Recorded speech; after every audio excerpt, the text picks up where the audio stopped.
CM Anandiben પટેલે ગુજરાતના મુખ્યમંત્રી પદેથી રાજીનામું આપતા ગુજરાત સહિત દેશભરમાં ખળભળાટ મચી ગયો છે। સોમવારે તેઓએ ફેસબુક પર પોસ્ટ કરીને પોતાના રાજીનામા આપવાની જે લાગણી છે તે વ્યક્ત કરી હતી। રાજકીય માહોલ ગરમાયો છે। હવે સંભવિત સીએમ ઉમેદવાર જે છે તેના પર હવે વાતચીત ચાલી રહી છે। કોણ હવે 1.5 વર્ષ ગુજરાતનું શાસન સંભાળશે, ધોળા સંભાળશે, આ વિષય પર આપણે આજે એક ચર્ચાનું આયોજન કર્યું છે। ચર્ચામાં છે વીટીવી એડિટર ઈસુદાનભાઈ ગઢવી, સાથે જ ગાંધીનગરથી ભાજપ નેતા દિલીપભાઈ સંઘાણી, હિમાંશુભાઈ પટેલ કે જેઓ કોંગ્રેસમાંથી સ્ટુડિયોમાંથી જ છે, અને કનુભાઈ કલસરિયા આપના નેતા પણ જોડાઈ ગયા છે, અને સાથે છે રાજકોટથી રાજકીય વિશ્લેષક જગદીશભાઈ આચાર્ય। આપ તમામનું સ્વાગત। શરૂઆત આપનાથી કરીશું ઈસુદાનભાઈ। જે રીતે અત્યારે પત્રકાર પરિષદ યોજાઈ વિપક્ષના નેતાની શંકરસિંહભાઈની, તેઓએ એક સ્પષ્ટ વાત કરી। પહેલી વાત તો તેમણે જણાવ્યું કે રાજીનામું આપ્યું નથી, અપાવડાયું છે। ખાસ કરીને ઘણા સમય પહેલાથી આ ચર્ચાઓ ચાલી રહી છે સીએમ પદ માટે કે આનંદીબેન પટેલ જશે અને ક્યાંક નવા સીએમ પણ અગાઉ આવી શકે 2017 પહેલા, પરંતુ ગઈકાલે જે ધડાકો થયો, આખો રાજકીય જે માહોલ છે તે ગરમાઈ ગયો, ખળભળાટ મચી ગયો છે। એક તો સૌથી પહેલા વિશ્લેષણનો વિષય એ છે કે રાજીનામું ખરેખર આપ્યું છે કે અપાવડાયું છે?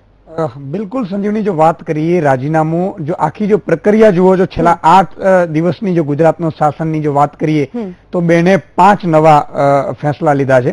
એમાં ટોલ ટેક્સ વાળું હોય, પગાર પંચ વાળું હોય કે અધિકારીઓની બદલીઓ હોય, એમાં પોતાના જે અંગત અધિકારી છે એની પણ સીએમ ઓફિસમાંથી બહાર બદલી કરવી, આ સહિતના જે મુદ્દાઓ છે, પાટીદારોના કેસ પાછા ખેંચવા, આ તમામ જે મુદ્દાઓ હતા એ મુદ્દામાં બેને ક્યાંક ને ક્યાંક જાણી લીધું હતું કે બેને નક્કી કરી લીધું 8 દિવસ પહેલા કે મારે આ પગલું ભરવું છે। બીજી વસ્તુ કે બેનને કહેવામાં આવ્યું હતું અથવા તો અવાવડાવ્યું હતું, બેનને પ્રેશર કરવામાં આવ્યું હતું। દિલ્હીમાં થોડા દિવસ પહેલા એક બેઠક મળે છે, એ બેઠકમાં અમિત શાહ, નરેન્દ્ર મોદી સહિત ગુજરાતના કેટલાક નેતાઓ હતા અને નવેમ્બરમાં સીએમ બદલવાની એક વાત આવી હતી કે નવેમ્બરમાં સીએમને બદલવામાં આવશે। જે રીતે સૂત્રોએ જે ખુલાસા કર્યા છે એ પ્રમાણે જો જોઈએ તો નવેમ્બરમાં સીએમ બદલવાની વાત આનંદીબેન પટેલથી દૂર રાખવા માટે એમને જાણ કરવામાં આવી નહોતી અથવા તેમના વિશ્વાસમાં પણ લેવામાં નહોતા આવ્યા। આ અંતર્ગત આનંદીબેન પટેલને નારાજ થયા હતા। છેલ્લા 10-12 દિવસથી આનંદીબેન પટેલ પોતે મંથન કરી રહ્યા હતા, કેટલીક સલાહો લીધી હતી અને આખરે જે માહોલ પાટીદાર અનામત આંદોલનથી ઉના કાન સુધી, દલિતોનો કાન સુધી જે માહોલ બન્યો, એમાં ક્યાંક ને ક્યાંક ભાજપના જ કેટલાક આંતરિક જૂથવાદ બેનને નડી ગયું અને એટલા માટે જ બેનને એવું લાગ્યું કે રોજે રોજ આ લોકો મુશ્કેલી ઊભી કરતા જાય છે, મારા શાસનમાં તકલીફ ઊભી કરે છે, અને નરેન્દ્ર મોદીની ચૂપી હતી એ બેનને વધારે નડી અને એટલા માટે જ બેનને જે નવેમ્બરમાં આ લોકો ખાલી કરાવવાના હતા એ પહેલા જ બેને છે એ સોશિયલ મીડિયા થ્રુ રાજીનામું આપી અને સૌને ચોંકાવી દીધા છે। આજ વિપક્ષના નેતાએ અત્યારે જે આ નિવેદન આપ્યું છે તેના પર આપણે ભાજપના નેતા દિલીપભાઈ સંઘાણી છે આપણી સાથે, તેઓનું પણ મત લઈએ। દિલીપભાઈ, જે રીતે ઘણા સમયથી ચર્ચાઓ તો ચાલી જ રહી હતી, આજે વિપક્ષના નેતાઓ પણ ક્યાંક ને ક્યાંક આક્ષેપો કરી રહ્યા છે કે આ રાજીનામું સ્વૈચ્છિક નથી પરંતુ પરાણે એટલે કે દબાણમાં અપાવડાયેલું છે। શું આ વાતમાં સચ્ચાઈ કેટલી, તથ્ય કેટલું?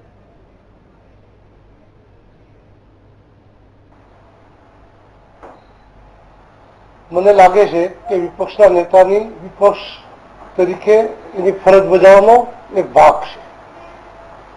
માન્ય વડાપ્રધાને જ્યારે શપથ લઈને નવું મંત્રીમંડળ જ્યારે બનાવ્યું ત્યારે એના મંત્રીમંડળમાં 75 વર્ષના ક્રાઇટેરિયાથી ઉંમરના કોઈ પ્રધાનમંડળમાં ન લીધા અને ત્યારે જ જાહેરાત થયેલી કે 75 વર્ષ એ ભારતીય જનતા પાર્ટી એ કરેલા નિર્ણય મુજબ સ્વૈચ્છિક રીતે સંગઠન અથવા તો અન્ય કામ કરશે, મંત્રીમંડળમાં નહીં રહી।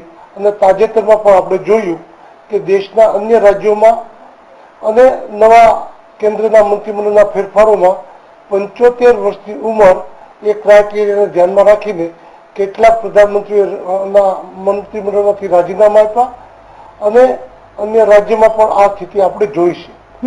જ્યારે ગુજરાતમાં નવેમ્બરમાં મુખ્યમંત્રીશ્રીના 75 વર્ષ થઈ રહ્યા છે એ સૌ જાણતા હતા અને જાન્યુઆરીમાં ગુજરાતની ઇવેન્ટ વાઇબ્રન્ટ ગુજરાત જે આવેલું છે એવા સમયે ભારતીય જનતા પાર્ટીની શિસ્ત અને સંગઠનને મજબૂત કરવા માટે ગઈકાલે સ્વમુખે મુખ્યમંત્રીએ જ જાહેરાત કરી કે વાઇબ્રન્ટ ગુજરાતમાં સમય મળે એ શુભ હેતુથી નવા નેતૃત્વ કરનાર મુખ્યમંત્રીને આ મોકળાશ માટે એમને એડવાન્સમાં પોતાને મુખ્યમંત્રી તરીકેથી છૂટા કરવાની લાગણી પ્રગટ કરી છે। હવે આ દ્રષ્ટિને વિપક્ષ અલગ રીતે જોવે, કારણ કે એને શિસ્ત શું કહેવાય, સત્તા કેવી રીતે છોડી શકાય, સત્તાને ત્યાગ કરવો કે સત્તા મેળવવી એ ભારતીય જનતા પાર્ટીને હાલમાં અને ભૂતકાળમાં જે વાસ્તવિક કાદવમાં કમળ કોઈ પોતાને દાગ લાગવા દેતો નથી એમ ભારતીય જનતા પાર્ટીના કોઈ પણ કાર્યકર્તા નેતા કોઈ પણ જવાબદારી પર મૂકે તો આવા કાદવમાં તેમ કમળ ખીલે એમ એ કોઈ પણ સ્પષ્ટ સત્તાના મોહ વિના એને છોડવાનો વખત આવે ત્યારે ક્લીન સ્પષ્ટ રીતે નીકળી શકે છે. આ એક દાખલો આપણે અનુભવીએ છીએ. એને અભિનંદન વાસ્તવિક સ્વીકારવા અને શીતબદ્ધ તરીકે અનુભવવા કોંગ્રેસ પાસે હજી વર્ષો સુધી ભારતીય જનતા પાર્ટીના કાર્યકર્તા પ્રત્યે શીખશે તો જ એ દ્રષ્ટિ એને કેળવાશે. ચલો, કોંગ્રેસના મિત્ર જે આપણી સાથે છે હિમાંશુભાઈ, તેમનો મત પણ જાણીએ અને આપના દ્વારા જે કહેવામાં આવ્યું છે તે મુજબ પણ તેઓની પ્રતિક્રિયા જાણીએ. હિમાંશુભાઈ, દિલીપભાઈ જે રીતે વાત કરી રહ્યા છે કે સત્તા છોડવી એ કોઈ સહેલી વાત નથી, એક ત્યાગની ભાવના છે જે કોંગ્રેસ નથી જાણતી એવું દિલીપભાઈનું કહેવું છે. બીજી તરફ એક તરફ જ્યારે રાજ્ય સરકાર પોતાનું નેતૃત્વ બદલી રહી છે, આ નેતૃત્વ પરિવર્તન કોંગ્રેસ માટે કેટલું ફાયદાકારક કે નુકસાનકારક?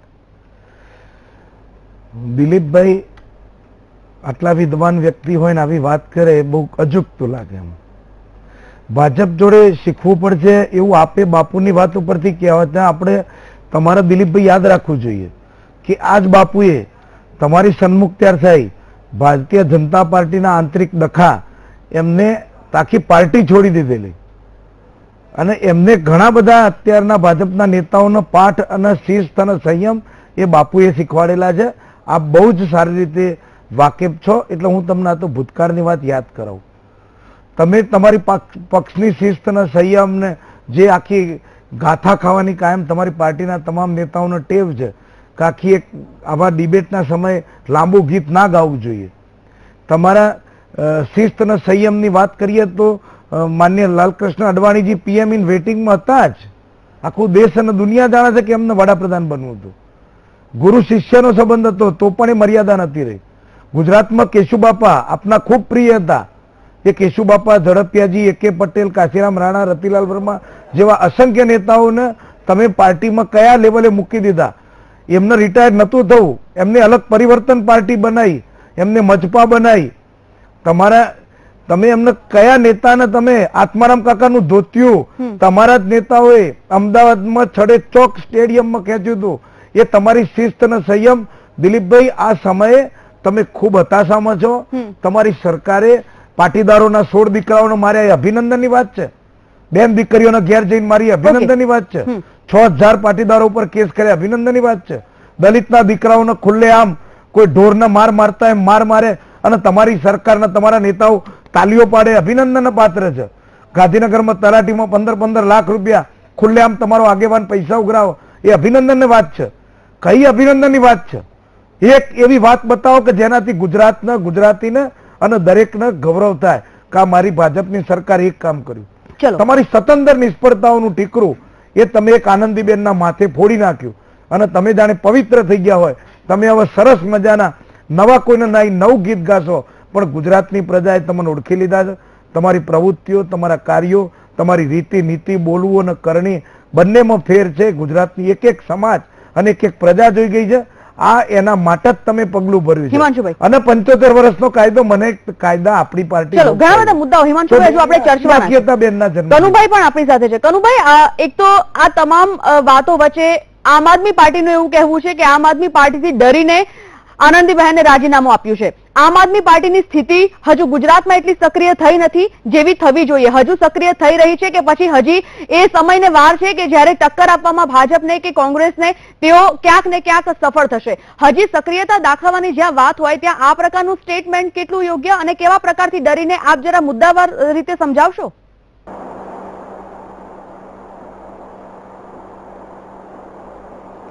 આમ તો વાત બહુ સ્પષ્ટ જ છે કે આમ આદમી પાર્ટીના અમારા નેતા છેલ્લા મહિનામાં 2 વખત અહીંની મુલાકાત લીધી.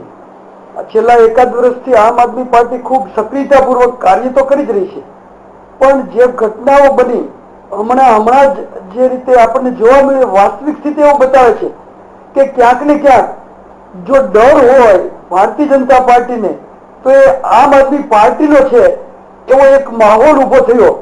એટલે એ તો પ્રજાજનોને પણ ખબર છે, ખુલ્લી વાત છે કે 2.5 વર્ષ પહેલા અમારા નેતા કેજરીવાલજી અહીંયા આવ્યા હતા.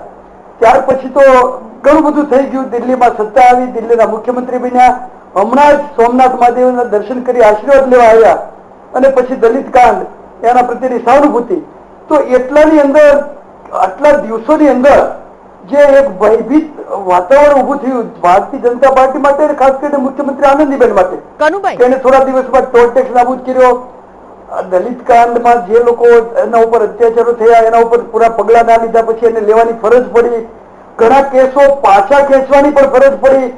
કાયદો અને વ્યવસ્થા એ કથળી ગયા તો હતા કે આજકાલમાં હમણાં જ કથળી ગયા અને હમણાં જ આ બધું બન્યું એવું નથી.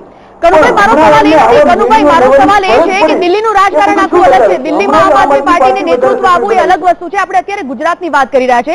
ગુજરાતમાં જે રીતે આપ જણાવી રહ્યા છો કે આમ આદમી પાર્ટીથી ડરીને, એટલે એવા મુદ્દા કયા છે, કયા મુદ્દાઓથી ગુજરાત સરકાર ડરે છે અને કયા મુદ્દાઓએ આ સીએમ ને રાજીનામું આપવામાં મજબૂર બનાવ્યા હોય, એ કોઈ મુદ્દા તો રાખો કઠોર.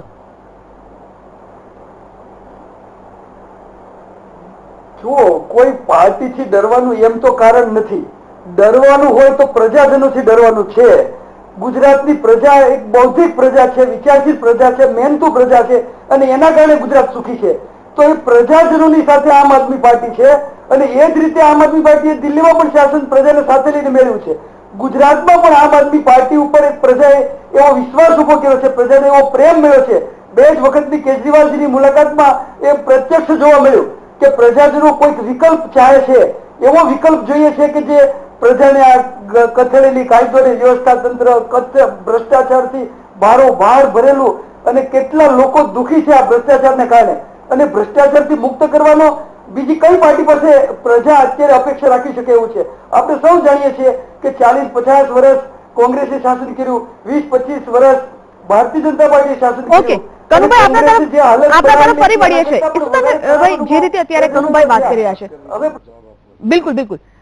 એક તો ઈસુભાઈ આ જે રીતે વાત કરી રહ્યા છે કનુભાઈ, રાજકીય સ્તરે જો આમ આદમી પાર્ટીની વાત થતી હોય અને તેમાં પણ ગુજરાતના રાજકારણમાં, હજુ ગુજરાતના રાજકારણમાં આમ આદમી પાર્ટી સક્રિય થવું હજુ ઘણો બધો સમય માંગી લે તેવો છે. તેમની પાસે મુદ્દાઓની પણ ઘણી એવી ઘટ છે, હશે તો પણ જે આમ જનતા છે તેમને વિશ્વાસમાં લેવી એ પણ બહુ મોટી વાત છે. ખાસ કરીને વિકલ્પની વાત કરવામાં આવે, અત્યારે આપણે ફક્ત આનંદીબેન પટેલ સિવાયના વિકલ્પની વાત કરવામાં આવે, સર કયા કયા સંભવિત નામો આપને લાગી રહ્યા છે જે 2 દિવસથી ચર્ચા રહ્યા છે તેમાં?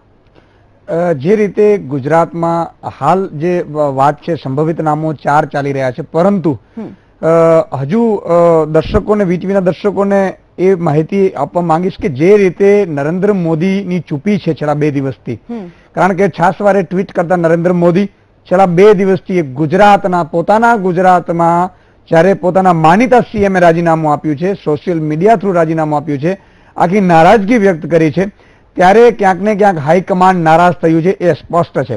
હવે હાઈકમાન્ડ નારાજ થયું છે ત્યારે નરેન્દ્ર મોદીને એ પણ ખબર છે કે આનંદીબેન પાછળ હેરાન કરવામાં કેટલા ભાજપના નેતાઓ છે. જે નેતાઓ દાવેદારો છે એમાં ક્યાંક ને ક્યાંક આનંદીબેન સાથે નથી બનતું એ સ્પષ્ટ જનતા જાણે છે.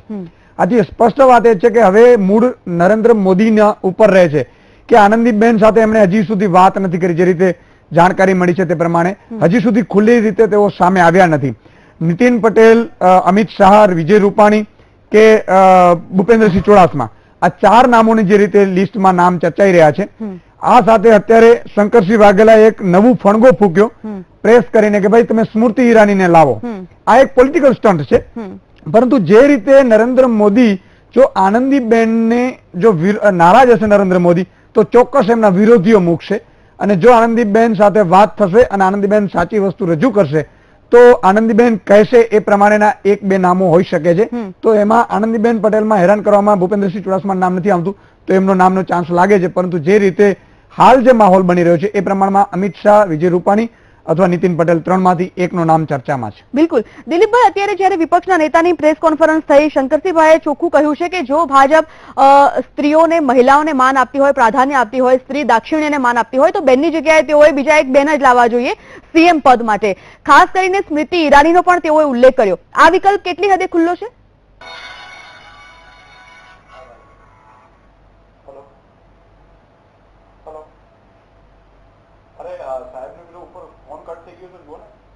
દિલીપભાઈ,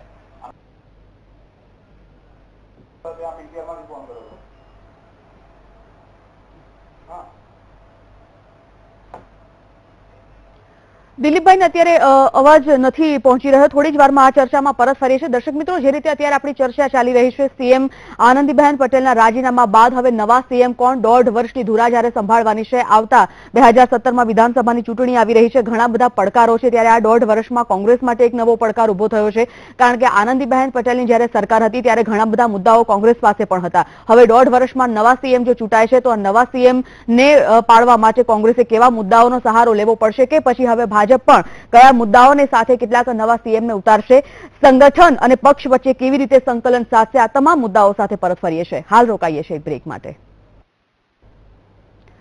વેલકમ બેક. ચર્ચાનો દોર યથાવત રાખીએ. દિલીપભાઈ, અત્યારે જ થોડી વાર પહેલા જ્યારે પત્રકાર પરિષદ યોજાઈ હતી, પત્રકાર પરિષદમાં એવી વાત કરવામાં આવી શંકરસિંહ દ્વારા કે જો ભાજપ સરકાર મહિલાઓને વધારે પ્રાધાન્ય આપતી હોય, સ્ત્રી દાક્ષિણ્યની વધારે વાત કરતી હોય, તો બેનની જગ્યાએ સીએમ પદ માટે પણ બંને એક બેન જ હોવા જોઈએ. જો કે સ્મૃતિ ઈરાનીનું નામ પણ તેઓએ ઉચ્ચાર્યું હતું. આ વિકલ્પ ખુલ્લો કેટલો છે? શું લાગી રહ્યું છે?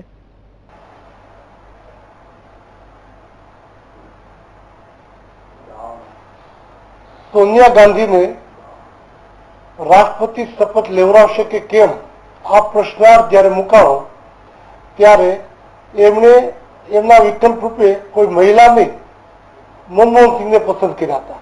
સૌની પાર્ટીને, પાર્લામેન્ટરી બોર્ડને એના અધિકાર છે કે કોને પસંદ કરવા. અમારે ત્યાં લોકશાહી પદ્ધતિથી ચર્ચા કરીને નવો નિર્ણય થાય છે.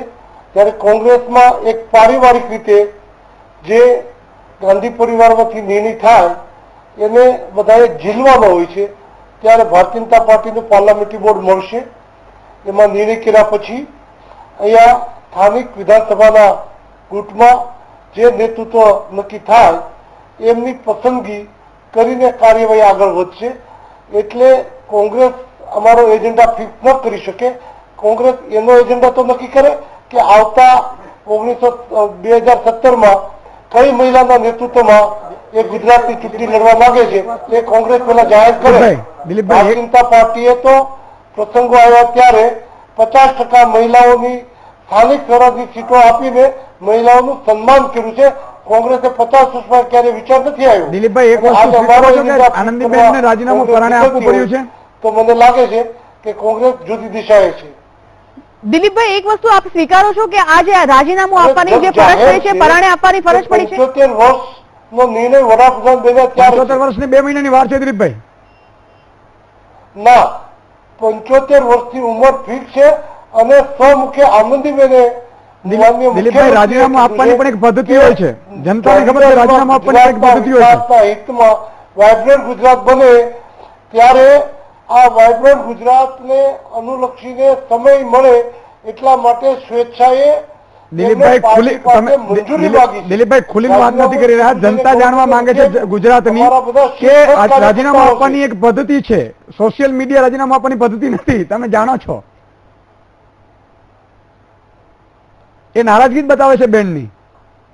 ના, એમણે 2 મહિના પહેલા રાષ્ટ્રીય અધ્યક્ષને મળીને આ વાત કરી હતી. એ સ્પષ્ટપણે એમણે એમના સોશિયલ મીડિયામાં અને રાષ્ટ્રીય અધ્યક્ષે પણ સ્વીકાર્યું છે કે 2 મહિના પહેલા મને મળ્યા હતા અને મને મુક્ત કરવા માટે વિનંતી કરી હતી, જેથી કરીને વાઇબ્રન્ટ ગુજરાત જેવા અને આગામી વર્ષે આવનાર ચૂંટણીમાં સમયસર આયોજન થઈ શકે.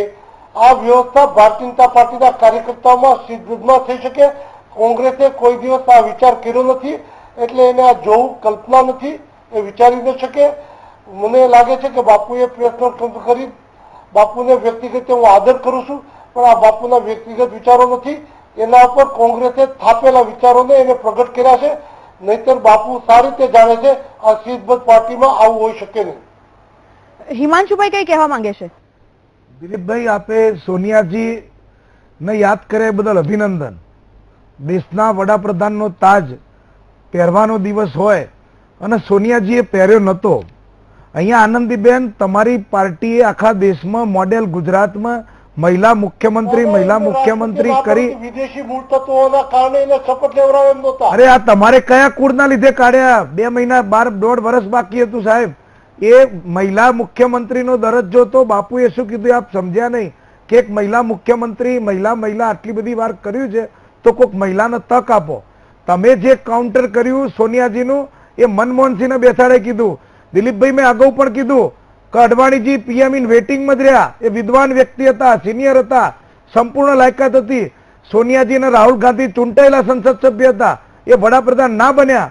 એમને આ દેશને આખું વિશ્વ, જ્યારે આર્થિક કટોકટીમાં હતું આખું વિશ્વ, અમેરિકાની બેંકો ઉઠી જતી હતી, એ વખતે આ દુનિયાનો 3જા નંબરનો શ્રેષ્ઠ ઇકોનોમિસ્ટ આ દેશની ઇકોનોમી આજે પણ વંદન કરે છે એવા ડોક્ટર મનમોહનસિંહને 10 વર્ષ સુધી કોઈ મત માટે નહીં, પ્રચાર માટે નહીં, લોલીપોપ માટે નહીં, અચ્છે દિન કા ગપ્પા મારવા નહીં, આ દેશની ફંડામેન્ટલ ઇકોનોમી પરિસ્થિતિને એક મજબૂત રાહ પર લઈ જવા માટે સોનિયાજીએ મનમોહનસિંહને મૂક્યા હતા. આજની વાત ગુજરાતના મુખ્યમંત્રીની વાત ચાલે છે, દિલ્હીની નહીં. તમારી પાર્ટીએ કરજીને કીધેલી મહિલાઓને આગળ લાવીએ છીએ, મહિલા મુખ્યમંત્રી છે, મોડલ મુખ્યમંત્રી છે. તો આજે તમે કોઈ મહિલાને મૂકશો? એક બેનને તો ઉતાર્યા તમે. ભલે તમારી શિસ્તની વાત કરો, હું શિસ્ત માટે આખી પરિવર્તન પાર્ટી બની હતી કેશુભાઈ પટેલની, આત્મારામ કાકાનું ધોતિયું, આ બધું અગાઉ કહી ચૂક્યો છું. તમારી પાર્ટીની શિસ્ત અને સંસ્કારની વાત મને ના કહેતા. હું 1 કલાક જવાબ આપવા અહીં બેઠો છું, તૈયાર છું દિલીપભાઈ. અત્યારે આનંદીબેન પછી બાપુનું કેવું એમ છે કે એક મહિલા મુખ્યમંત્રી બનાવો. એને તમે સોનિયાજી સાથે આ વાતને ક્યાં લઈ જાઓ છો આવડા મોટા વિદ્વાન વ્યક્તિ થઈને? અને માન્ય કનુભાઈ કલસરિયા, આપે પણ રાજકીય ચર્ચામાં બેઠા છો. 47 વર્ષ 40 વર્ષ 47 વર્ષ કોંગ્રેસે શાસન કર્યું ગુજરાતમાં અને 21 વર્ષ ભાજપે કર્યું.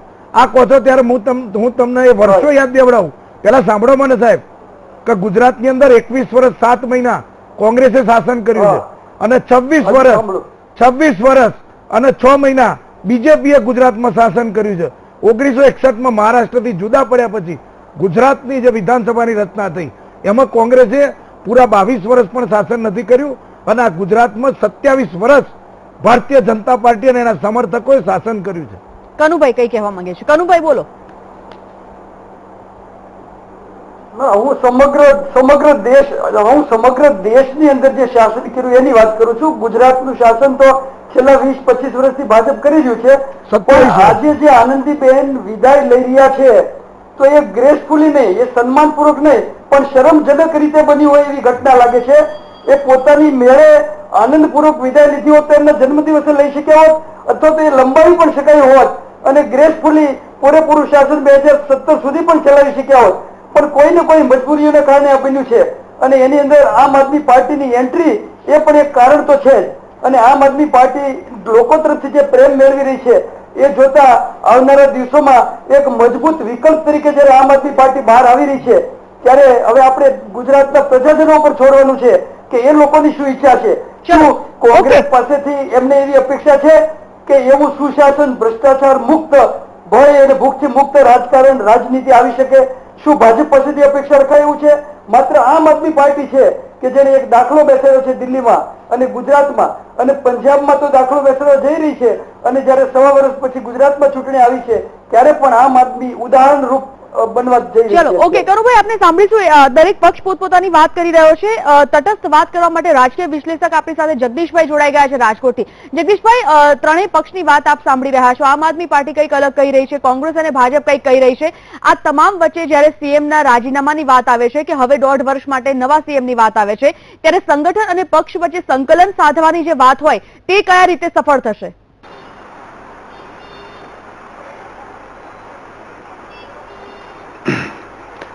મૂળ વાત એ છે કે કોઈ પણ પક્ષ માટે ચૂંટણીના 1-1.5 વર્ષ પહેલા મુખ્યમંત્રી બદલવા પડે અને નવા મુખ્યમંત્રીની નિમણૂક કરવી પડે એ બહુ સાનુકૂળ સંજોગો નથી. મહત્વની વાત એ છે કે આનંદીબેને જે રીતે રાજીનામું આપ્યું, ફેસબુક દ્વારા એમણે રાજીનામાની ઓફર કરી. આવું ભારતના ઇતિહાસમાં ક્યારેય બન્યું નથી કે કોઈ મુખ્યમંત્રી છે એ ફેસબુક દ્વારા પોતાના રાજીનામાની વાત જાહેર કરે. એમના આ કૃત્યનો સીધો નિર્દેશ એ છે કે એમણે પોતાની નારાજગી વ્યક્ત કરી છે. ભલે ઉપરથી એવું કહેવાય કે રાજી ખુશીથી રાજીનામું આપ્યું છે, પણ એમણે જે રીતે રાજીનામાની ઓફર કરી એના સ્પષ્ટ નિર્દેશ એવા છે કે એ લોકોને એવું જણાવવા પણ માંગે છે કે મને રાજીનામું આપવા માટે મજબૂર કરવામાં આવી છે. એટલે આ સ્થિતિમાં હવે જ્યારે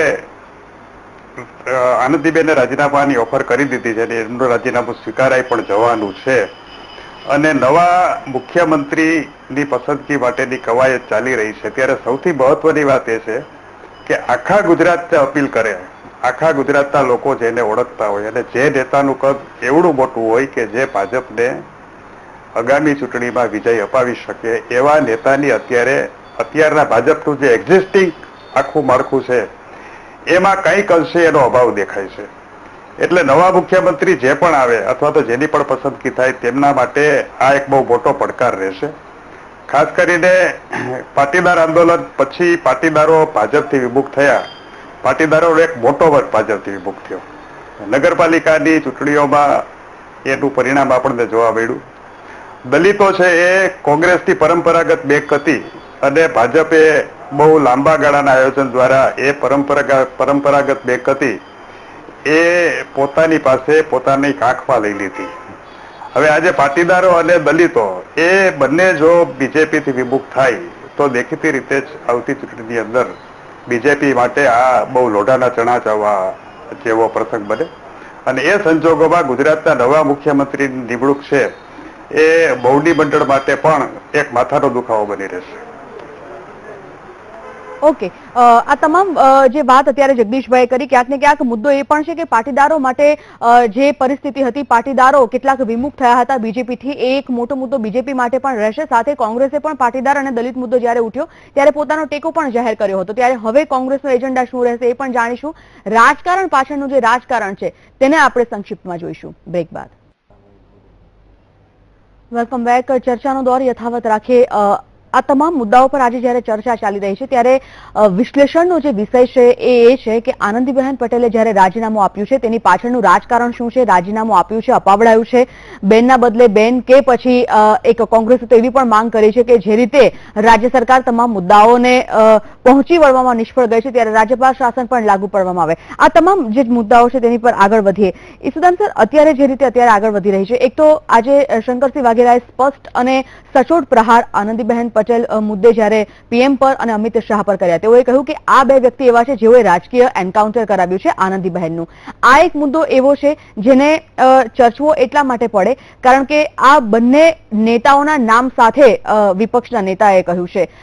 આનંદીબહેન પટેલ એ એક વિશ્વસનીયતા ધરાવે છે નરેન્દ્ર મોદી તરફી, અને તેવામાં આનંદીબહેન પટેલને જ એન્કાઉન્ટર કરવામાં આવ્યું છે રાજકીય વિશ્લેષણ તરીકે. એ કેવા પ્રકારથી આપણે કહી શકીએ? શંકરસિંહ વાઘેલાની જે પ્રેસ કોન્ફરન્સમાં આપણે ધ્યાનથી જોયો છે તો એમાં ખબર પડશે આપણે કે જે રીતે શંકરસિંહ વાઘેલાને હવે આ લોકોએ અત્યારે આનંદીબહેનને ડેમેજ કરી લીધું હતું, બરોબર. હવે એમને જ્યારે બીજો કોઈ પણ સીએમ આવે તો એમની ધ્યાન એવું છે કે જો સીએમ કોણ આવે છે એના ઉપર આ લોકોની આગળની રાજનીતિ ઘડાશે કોંગ્રેસની. કારણ કે કોંગ્રેસે ફરી ડેમેજ કરવા માટે એ સીએમને અથવા તો સીએમના ઉમેદવારને પેલા એ કરવું પડશે, એને ધાર ઉપર લેવું પડશે. આથી આ લોકોની ગણતરી એવી છે કે કોઈ એવો સીએમ આવે અથવા તો એવા સીએમ મૂકે કે જેને આ લોકો ડેમેજ કરી શકે. સ્થિતિ એકદમ ક્લિયર છે. કોંગ્રેસમાં પણ એ આનંદીબેન જવાથી એક પ્રકારનો થોડો અંશે પણ ડરનો માહોલ ઉભો થયો છે. કારણ કે શંકરસિંહ વાઘેલાએ કહ્યું કે 2 મહિના સુધી કેમ ન રહેવા દીધા અથવા તો આનંદીબેનને કેમ હટાવી દીધા, રાજકીય એન્કાઉન્ટર કરી દેવામાં આવ્યું છે. આ તમામ વસ્તુ એ સ્પષ્ટપણે બતાવે છે કે કોંગ્રેસમાં એક સ્પષ્ટ છે કે જે સીએમ આવશે એના ઉપરથી કોંગ્રેસની નવી રણનીતિ ઘડવી પડશે. કારણ કે 2017ની ચૂંટણી કોંગ્રેસ માટે એક બ્રહ્માસ્ત્ર વાપરવા જેવું છે. કારણ કે છેલ્લા 22 થી 23 વર્ષથી કોંગ્રેસ છે સત્તાથી દૂર છે. આજની યુવા પેઢીએ કોંગ્રેસની સત્તા જોઈ નથી. એટલે આ એક સ્પષ્ટપણે સંકેત છે. કોંગ્રેસ આની રાહ જોઈ રહ્યું છે કોણ સીએમ ઉમેદવાર હશે. બિલકુલ. દિલીપભાઈ, આપના તરફથી જાણવા માંગીશું, જે રીતે એક વાત પણ બહાર આવી હતી કે છેલ્લા 2 મહિનાથી હાઈકમાન્ડના નિર્દેશથી આનંદીબહેન પટેલ સિવાય જે તમામ નિર્ણયો હોય છે એ વિજયભાઈ રૂપાણી જ લઈ રહ્યા હતા. હવે જ્યારે આ તમામ વાતો બહાર આવી છે કે આ રાજીનામું આપશે, હવે 1.5 વર્ષનો સમય પણ બાકી નથી રહ્યો. 1.5 વર્ષથી ઓછો સમય જ્યારે બાકી છે, નવા સીએમ જે તે બનશે તેમના માટે આગામી 2017ની ચૂંટણી એ કેટલો મોટો પડકાર. કારણ કે એ સીએમ ક્યારેક કોઈ મતદાર એવા પણ હોય છે જે પક્ષને મત આપતા હોય છે, ક્યારેક કોઈ મતદાર એવા પણ હોય છે જે પક્ષ સિવાય ચહેરાને પણ મત આપતા હોય છે. એટલા માટે કહી રહી છું, કેટલો મોટો પડકાર?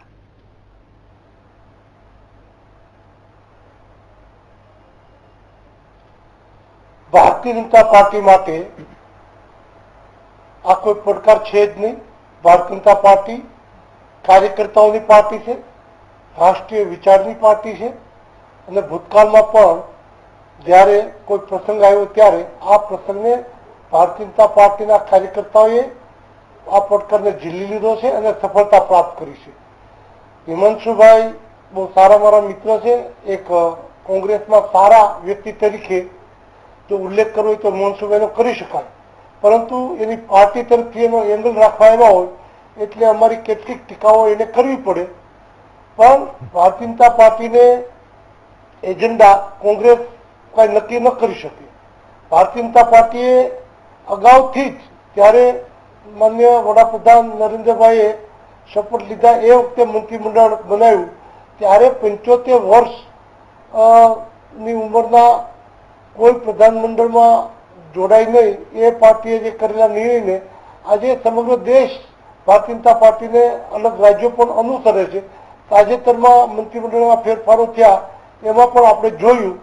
એટલે કદાચ નવેમ્બર સુધી આ મુખ્યમંત્રીએ પોતાની ફરજ બજાવી હોત તો પણ નવા મુદ્દા લઈને એ આ કોંગ્રેસ સામે આવત જ. પરંતુ ઉદારીકરણ ગુજરાતના હિતમાં જાન્યુઆરીમાં વાયબ્રન્ટ ગુજરાત આવતું હોય તો એડવાન્સમાં એની તૈયારી કરવા માટે સામે ચાલીને આ વિચાર વ્યક્ત કરે કે મને મુક્ત કરો. હા, ગવર્નરને સીધું રાજીનામું આપ્યા હોત તો કોંગ્રેસની આ કાગારો આપણે સમજી શકાત. એમને શિસ્તબદ્ધ રીતે પાર્ટી પાસે પોતાનો વિચાર મૂક્યો છે, એનાથી કોંગ્રેસ ધ્રુજી ગઈ છે. એટલે અનુભવાય છે કે કોંગ્રેસની નીચેથી ધરતી સરકી રહી છે. 2017માં કોંગ્રેસનો કોઈ ચાન્સ લાગવાનો નથી અને ગુજરાતે થર્ડ પાર્ટીને ક્યારેય પ્રવેશ આપ્યો નથી.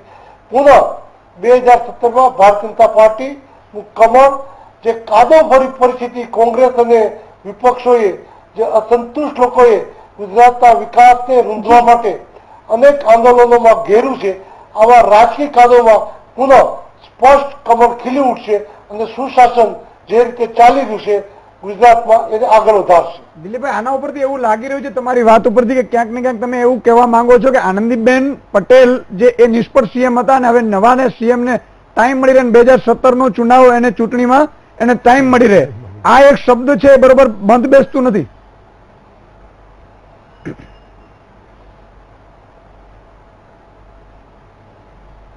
ના, 2017માં ચૂંટણી જયારે આવી છે તે પહેલા વાયબ્રન્ટ ગુજરાત જાન્યુઆરીમાં છે. હવે નવેમ્બરમાં રાજીનામું આપે તો નવેમ્બર અને જાન્યુઆરીનો જાજો તફાવત નથી.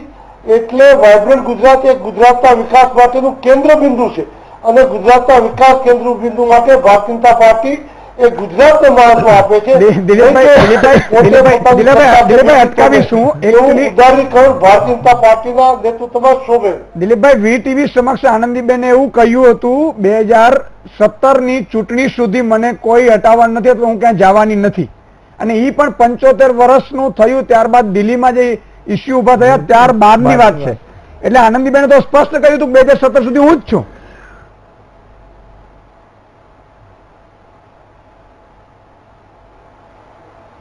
ના, મેં સાંભળ્યું નથી એટલે એના વિશે હું કશું નહીં કહી શકું. ઓકે દિલીપભાઈ, એટલું કહ્યું કે પ્રથમ મહિલા મુખ્યમંત્રી છે આનંદીબહેન પટેલ, તેઓને હવે જયારે આ રીતે જવું પડ્યું છે, જે રીતે અત્યારે સરે કહ્યું કે તેમનું જ એક નિવેદન હતું કે 2017ની જ્યાં સુધી ચૂંટણી નહીં આવે કોઈ પણ તેઓને હટાવી નહીં શકે, હવે જયારે વાત એવી સામે આવી છે કે તેઓએ પોતાનું રાજીનામું આપી દીધું છે, આ એક મુખ્યમંત્રીનું મહિલા મુખ્યમંત્રીનું જવું એ ભાજપ માટે નુકસાનકારક કે ફાયદાકારક તમારા મતે?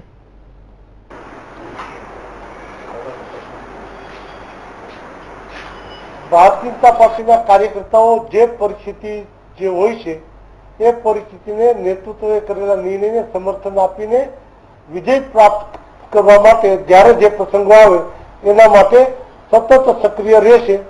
વ્યક્તિગત આનંદીબેને ખૂબ સારા કામ કર્યા છે. જે રીતે ખેડૂતોને 1% દરથી રકમ વ્યાજે આપીને કૃષિને આગળ વધારવા માટે કામ કર્યું. દેશભરમાં કોંગ્રેસના એક પણ રાજ્યમાં 50 વર્ષમાં ક્યારે આટલા ટૂંકા ઓછા વ્યાજે રકમ આપી હોય એવું કામ બતાવ્યું. મહિલાઓ માટેની યોજનાઓ, બાળકો માટેની યોજનાઓ, આરોગ્ય માટે જવાબ નથી. મારો સવાલ એ છે કે પ્રથમ મહિલા મુખ્યમંત્રી તરીકે આપ જયારે તેમના વિકાસની અને તેમની સફળતાની વાતો ગણાવી રહ્યા છો તો પછી બેને જવું કેમ પડ્યું અને તેમના જવાથી નુકસાન કેટલું ભાજપને?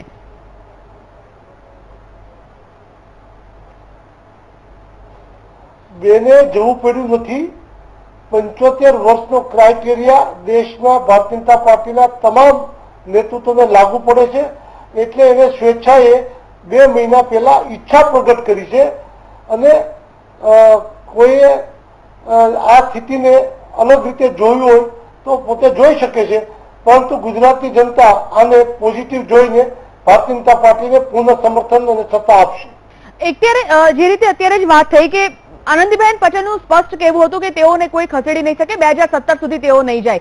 આપ કહી રહ્યા છો આ વાતથી આપ અજાણ છો. એક તો પાર્ટીના વગદાર નેતા તરીકે આપની છાપ છે, પ્રતિનિધિત્વ આપનું સારું એવું છે, અને તેમ છતાં આ વાતથી અજાણ આપ હોવ એ પણ એક માન્યમાં નથી આવી રહ્યું. દિલીપભાઈ, તેમ છતાં એક વાત કહેવી રહી કે કોંગ્રેસ આ તમામ મુદ્દાઓ પર આગળ વધશે કે કેમ તે અલગ વસ્તુ છે, પરંતુ આનંદીબેન પટેલનું જવું અને નવો સમય નવા સીએમ ને આપો કે 1.5 વર્ષનો સમય નવા સીએમ ને આપો એ સ્પષ્ટ જણાવે છે કે નવા સીએમ માટે આપ ક્યાંક ને ક્યાંક એક સ્પેસ આપી રહ્યા છો, જગ્યા આપી રહ્યા છો ગુજરાતની જનતાના મનમાં કે પછી દિલમાં ઘર કરવા માટે અને ભાજપને ફરી એકવાર સત્તામાં લાવવા માટે. ખરું ખોટું?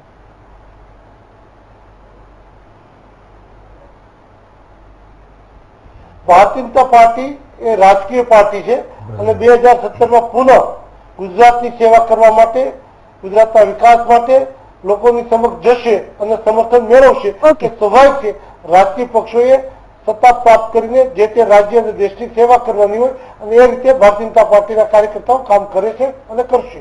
દિલીપભાઈ, આ વાત એટલા માટે મારે અત્યારે કહેવી પડે છે કે આનંદીબેન પટેલે રાજીનામું આપ્યું કે અપાવડાયું, એક તો ક્યારનો ચર્ચાનો વિષય આ છે, પરંતુ મુદ્દાથી ક્યાંક ને ક્યાંક આપ હટીને વાત કરી રહ્યા છો એવું લાગી રહ્યું છે.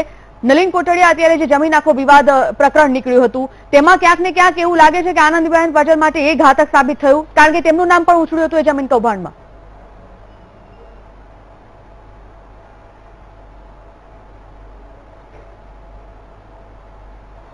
એ વ્યક્તિગત બંનેના પ્રસંગો હતા અને ટીવી મીડિયા સમક્ષ અને કોર્ટમાં અત્યારે એ કેસ ચાલે છે, જામીન આપવા ન આપવા, એટલે એના વિશે વિશેષ ટીકા ટિપ્પણીમાં નહીં પડું, કારણ કે હજુ જામીન અંગેની ચર્ચાઓ હાઈકોર્ટમાં અપીલ થવા અને હિમાંશુભાઈ કઈ કહેવા માંગે છે? હિમાંશુભાઈ, દિલીપભાઈ, પવન બંસલજી રેલ મંત્રી હતા ત્યારે આપ પાર્લામેન્ટના સભ્ય હતા અથવા તો પૂર્વ પાર્લામેન્ટના મેમ્બર હતા, ત્યારે પવન બંસલના ભત્રી ભાણિયાએ 45 કે 75 લાખ રૂપિયાની કથિત વાત હતી અને લેતી દેતીની અંદર કેન્દ્રના રેલવે મંત્રીનું રાજીનામું ભારતીય જનતા પાર્ટી આખા દેશ ઉપર આપ તૂટી પડ્યો એવી ધમાલ કરી નાખી હતી અને બીજા જ દિવસે માન્ય સોનિયાજીએ પવન બંસલજીનું રાજીનામું લીધું હતું. તો આ તો 4 કરોડ ને 40 કરોડ ને 400 કરોડની વાત છે. આપે બીજી વાત કરી હમણાં સરસ કે ભારતીય જનતા પાર્ટી એક કેડરબેઝ પાર્ટી છે અને અમને કોઈ હરાઈ નથી શકતું. દિલીપભાઈ, તાલુકા જિલ્લા પંચાયતોમાં હમણાં આપે મુલાકાત નહીં કરી હોય, ગુજરાતના ગ્રામ્ય વિસ્તારમાં ફર્યા નહીં હોય, શહેરોના પ્રજાજનોની પણ ટકાવારી મતોના પરિણામોના આંકડા બરાબર જોઈ લેજો.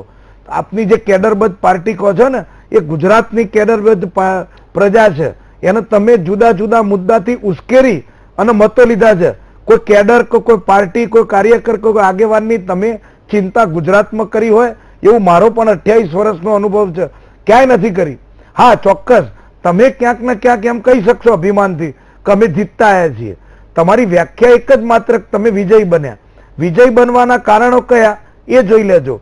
વર્તમાન સંજોગોમાં આનંદીબેનનું રાજીનામું અને એના પહેલા થયેલી જિલ્લા તાલુકા કોર્પોરેશનની ચૂંટણીઓ, એના પરિણામો, એના આંકડા, એના મતની સંખ્યા અને ટકાવારીનો સાફ આપ અભ્યાસ કરી લેજો.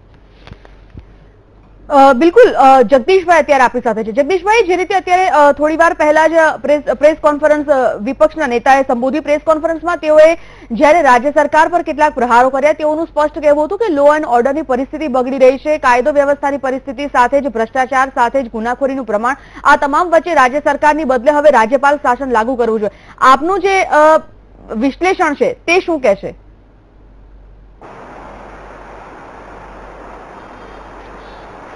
શંકરસિંહભાઈ, તો કોંગ્રેસના નેતા તરીકે આ ગુગલી ફેંકે એ સમજી શકાય. રાજ્યપાલ શાસનની વાત કરે, સ્મૃતિબેન ઈરાનીને ગુજરાતમાં મૂકવાની વાત કરે, એટલા માટે કે એમની એક રણનીતિનો ભાગ છે.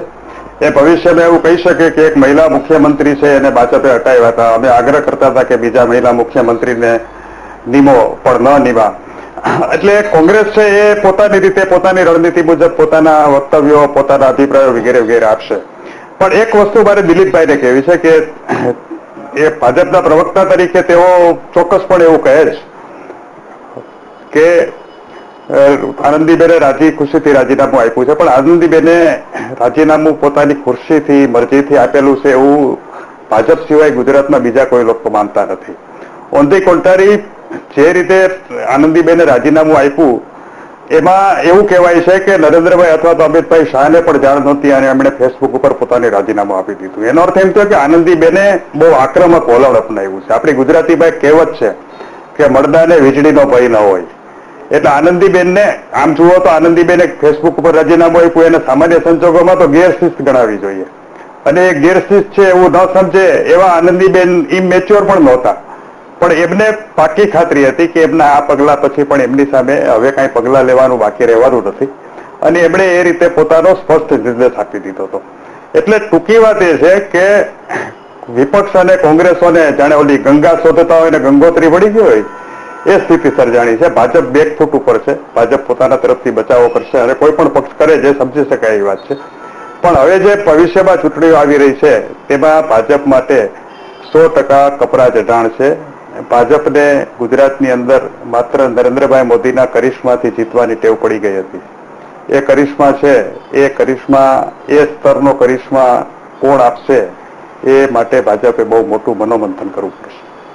તમામ ચર્ચાને આપણે આગળ વધારીશું. કોંગ્રેસ પક્ષ પાસેથી પણ જાણીશું તેમના જ મુખે, તેમના જ નેતાના મુખે કે કેવા પ્રકારના પડકારો આગલા સીએમ માટે તેઓને રહેશે, સાથે જ કોના શિરે આ તાજ રહેશે, કોના નસીબમાં આ રાજયોગ રહેશે તે વિષય પર વાત યથાવત રહેશે. બ્રેક બાદ સુધી આનંદીબહેને કહ્યું હતું કે મને મારા પદ પરથી કોઈ પણ હટાવી નહીં શકે, હું જે ધુરા છે તે હું જે સંભાળીશ.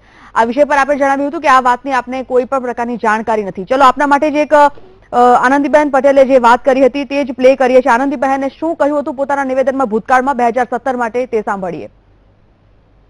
એક વાત સતત રાજકારણમાં આવે છે. અમિતભાઈ શાહે પણ એક થોડા સમય પહેલા એવું કીધેલું કે રાજકારણમાં 75 વર્ષે નિવૃત્તિની વાત આવે.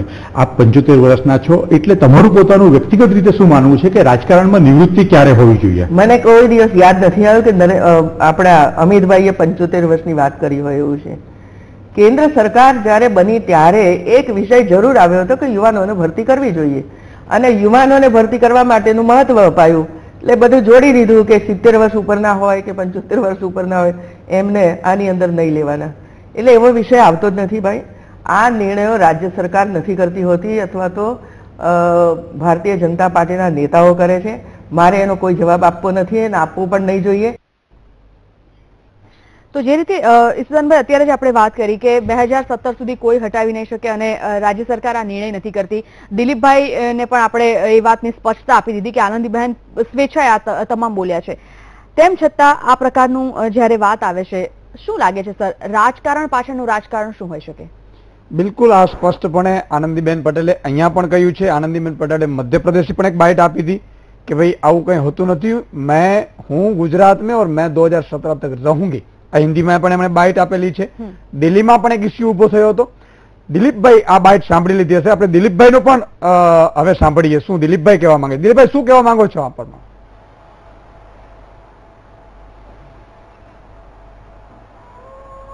આ બાબતનો જવાબ તો આનંદીબેન ખુદ જ આપી શકે. ત્યારે જે કીધેલું દિલીપભાઈ બિલકુલ સાચી વાત છે. એમને રાજીનામું આપવાની ઈચ્છા પ્રગટ કરી, અને આ બાબતમાં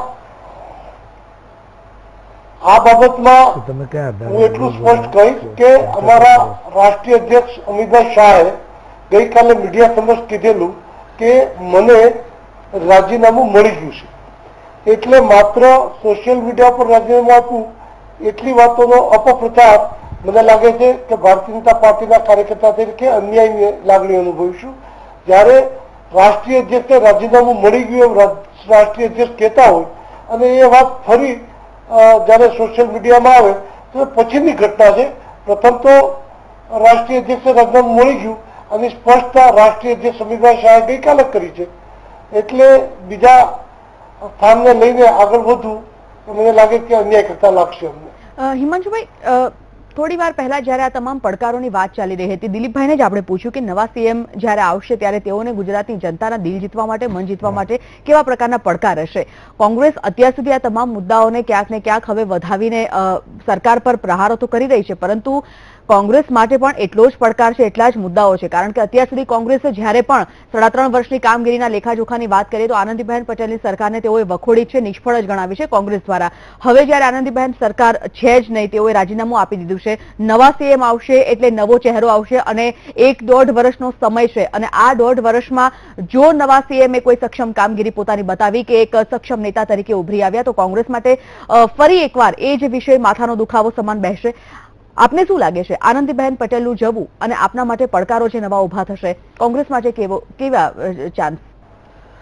પહેલા તો કોંગ્રેસે કોઈ આનંદીબેન હોય કે કાલે દિલીપભાઈ સંઘાણીને સીએમ બનાવી દે, આ વિચારધારાની બે લડાઈ છે કોંગ્રેસ અને ભાજપની. એક તરફ માત્ર ખોખલી જાહેરાતો, ઉશ્કેરણી, બોલવાનું અને કરવાનું જુદું. કોંગ્રેસની મત લેવા માટે ક્યાં એક જગ્યાએ અમે ક્યાંય ચલિત થયા હોય તો હું વીટીવીના માધ્યમથી આપ જે કોઈ સજા મંજૂર છે, અમે અમારા મેનિફેસ્ટોના દેશના બંધારણના શોભ છે એ રીતે જ કામ કર્યું. વાત તમે બહુ જ સરસ કીધી કે આનંદીબેનના જવાથી શું ભાજપના બધા પાપ ધોવાઈ જશે, એનો ગુજરાતી મિનિંગ થાય અને કોંગ્રેસે નવા મુખ્યમંત્રી ભાજપ મૂકશે અને નવું કંઈક સારું કરશે. બેન, વાસ્તવિકતા જુઓ, છેલ્લી ગુજરાતની 4 ચૂંટણીઓ બીજેપી જીતી છે, પણ કયા સંજોગોમાં જીતી, પ્રજાને શું બતાવીને જીતાડી ચૂંટણીઓ. એમને છેલ્લી ચૂંટણી તમે બરાબર મને યાદ છે, કારણ કે હું પણ દરેક ચૂંટણીઓમાં લડ્યો પણ છું અને સક્રિય પણ રહ્યો છું. તો જે છેલ્લી વિધાનસભાની ચૂંટણી ગઈ એની અંદર એ પહેલા માન્ય ગુજરાતના એ વખતના સીએમ અત્યારના વડાપ્રધાન એવું કહેતા હતા કે ગુજરાતના કેન્દ્રની થપ્પડ, ગુજરાતના કેન્દ્રની થપ્પડ. આજે 2012 થી 14 ની વચ્ચે આખા ગુજરાતમાં એક એવો માહોલ ઉભો કરવામાં આવ્યો કે કેન્દ્રની ડોક્ટર મનમોહનસિંહની સરકાર એ ગુજરાતનો દરરોજ અન્યાય કરે છે. રોજ ટીવી ચેનલો, ન્યૂઝપેપરો, હોર્ડિંગ્સના મારફતે ગુજરાતના કેન્દ્રનો અન્યાય, કેન્દ્રનો અન્યાય. ગુજરાતની પ્રજાને પણ એમ થયું કે આ એક કેન્દ્રમાં આપણી નરેન્દ્રભાઈની સરકાર બેસી જશે તો ગુજરાત અહીંયા નંદનવન બની જશે. સાહેબ, 2.5 વર્ષનો સમય થયો, હું દિલીપભાઈ સાંભળતા જ હશે, 2.5 વર્ષનો સમય ગયો. કંઈક કહેશે તો કૂદીને દિલીપભાઈ કહી દેશે કે નર્મદાના દરવાજા મૂકવાની મંજૂરી આપી. દરવાજા મૂકવાની આપી, બંધ કરવાની નહીં. કેટલા બધા અમદાવાદ ને પશ્ચિમનું રેલવે મથકની વાત હોય, રોયલ્ટીની વાત હોય, ઓએનજીસીની વાત હોય, નોકરીઓની ભરતીની બાબત હોય, એક પણ મુદ્દો સાહેબ, 16 પાટીદારો મરી ગયા, દલિતો ઉપર આટલું બધું લાઠીચાર્જ થયો, રાજકોટની અંદર 4 નેપાળી જીવતા સળગાઈ માર્યા અને સાહેબ નેપાળમાં જઈને દત્તક માનસ તમારી કોંગ્રેસમાં તમારી કોંગ્રેસમાં માત્ર પ્રેસ નોટ પૂરતી જ છે. હું બતાવું સાહેબ તમને આ બધી જ બાબતોમાં ક્યાંય ભારતીય જનતા પાર્ટીએ 2.5-3 વર્ષથી પ્રજાની મોંઘવારી, શિક્ષણનું વેપારીકરણ, એક ક્ષેત્રે તમામ સમાજો, પાટીદાર સમાજે નેતૃત્વ લીધું, દલિત સમાજનો આટલો બધો બળાપો, બીજા ઘણા સમાજો રોડ ઉપર આવવાના છે. હિમાંશુભાઈ, વિચારધારા અત્યારે આપ વાત કરી રહ્યા છો, વિચારધારા, ચલો બીજેપી તો વિકાસની વિચારધારાથી મત માંગે છે, કોંગ્રેસની જો વાત કરવામાં આવે વિપક્ષની પણ વિચારધારા નહીં, વિચારધારાની વાત નથી કરતો. આપણે શરૂઆતમાં જ અત્યારે કહ્યું કે કોઈ પણ પક્ષ હોય વિચારધારાથી ચાલતો હોય છે, ચાલે છે. હિમાંશુભાઈએ એની વાતની શરૂઆતમાં જ હિમાંશુભાઈએ કીધું કે બોલવાનું જુદું ને કરવાનું જુદું. તો જો કોંગ્રેસમાં પણ બોલવાનું ને કરવાનું જુદું ના હોત તો ભાજપનું શાસન કદી ગુજરાતમાં આવ્યું જ ના હોત. પછીથી ભાજપે પણ એ જ રસ્તો લીધો અને પહેલા હતો એના કરતા પણ ખરાબ અનુભવ પ્રજાને છે. ભાજપમાંથી એકવાર જીતાયેલા, ભાજપમાંથી જીતાયેલા પ્રજાને આપ ભારતીય જનતા પાર્ટીના લાંબી વાત હિમાંશુભાઈ થાય. મારે ઘણા અનુભવો મારે કહેવાના છે. મેં ભાજપને અંદરથી જોયું છે અને બહારથી જોયું છે.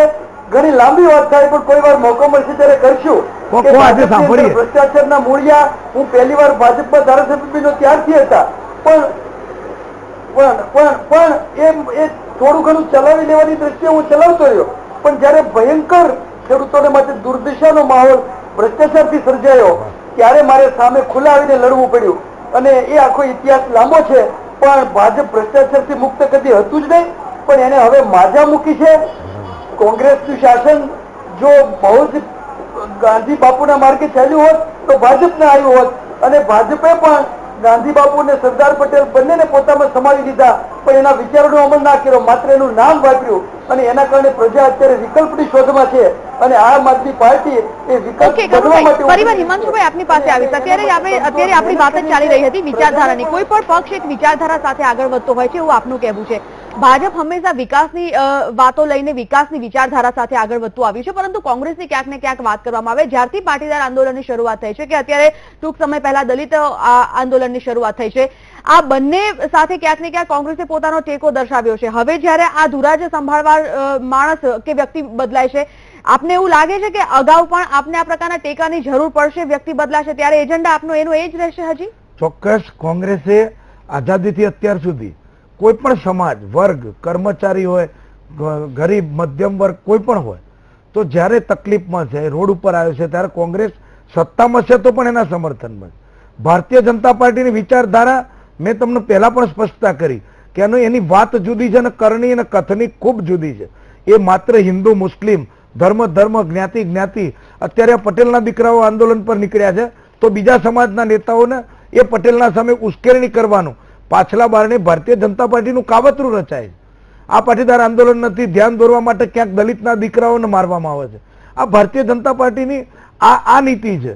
કોંગ્રેસે ક્યાંય મત લેવા માટે કોઈ સમાજ, ધર્મ, હિન્દુ, મુસ્લિમ, અરે કોઈ મંદિરનો ઉપયોગ કર્યો હોય મત લેવા માટે, કે પૈસા ઉઘરાઈ લીધા હોય, એવી એક પણ ઘટના, એવું પાપ કોઈ નહીં કર્યું હોય. એ કોંગ્રેસની વાત છે. અને ભાજપે મંદિરના નામે પૈસા ઉઘરાઈ લીધા, હિન્દુ મુસ્લિમના નામે બી મત લઈ લીધા, કોમ માટેના બી મત લઈ લીધા, ગમે તેના ખોટો પ્રચાર કરીને પણ મત લઈ લીધા. અને આજે એ જવાબ આપવાનો પીરિયડ આવ્યો છે. કેન્દ્રમાં, રાજ્યમાં, તમામ જગ્યાએ ભાજપ સત્તામાં બેઠી છે. પ્રજાનું એક કામ થતું નથી. શિક્ષણનું હોય, રોજગારીનું હોય, મોંઘવારીનું હોય, સલામતીનું હોય, કાયદોની વ્યવસ્થા હોય, તો તમામ ક્ષેત્રમાં ભાજપ નિષ્ફળ ગયું છે. એનું ગુજરાત મોડેલ સુપર ફ્લોપ ગયું છે. એમાં ગમે તેટલા મુખ્યમંત્રી બદલશે, ગુજરાતની પ્રજાએ મન આપણે આ બનાવી દીધું. ચર્ચાને અટકાવી પડશે, સમયનો આપણી પાસે અભાવ છે. ઈશુદાનભાઈ આપનો, હિમાંશુભાઈ આપનો, દિલીપભાઈ આપનો, કનુભાઈ અને જગદીશભાઈ આપ બંનેનો પણ ખૂબ ખૂબ આભાર આ તમામ જે ચર્ચામાં આપ જોડાયા તે બદલ. દર્શક મિત્રો, અત્યારે જે ચર્ચા ચાલી રહી છે, સ્વાભાવિક રીતે સીએમ પદ હવે કોને મળશે, નવા સીએમ કોણ બનશે 1.5 વર્ષ માટે, તેની પર ચર્ચા ચાલી રહી છે. દરેક પક્ષે 2017ની ચૂંટણી માટે પોતાનો એક ફ્લોચાર્ટ તૈયાર કર્યો હતો. આ ફ્લોચાર્ટ ક્યાંક ને ક્યાંક હવે ખોરવાઈ ગયો છે, કારણ કે સીએમ આનંદીબેન પટેલે અચાનક પોતાનું રાજીનામું ધરી દીધું છે કે પછી ધરવું પડ્યું છે. હવે નવેસરથી કયો પક્ષ પોતાનો ફ્લોચાર્ટ આ ચૂંટણી માટે તૈયાર કરશે અને તે ફ્લોચાર્ટમાં શરૂઆતથી અપ ટુ એન્ડ સુધી કેવા કેવા પ્રકારના મુદ્દાઓ લઈને આવશે તે જોવું રહ્યું. રજા લઈશ. નમસ્કાર.